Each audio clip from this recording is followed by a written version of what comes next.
सासु के लिए ललकाली हाँ, ननद के लिए हरियर का।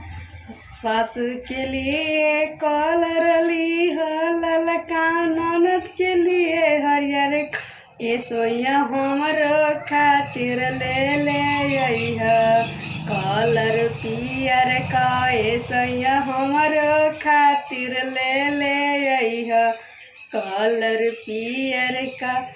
सासु खेलेली ललका रंग से ननद खेलस हरियर का रंग से। सासु खेलेली का रंग से ननद खेलस हरियर का रंग।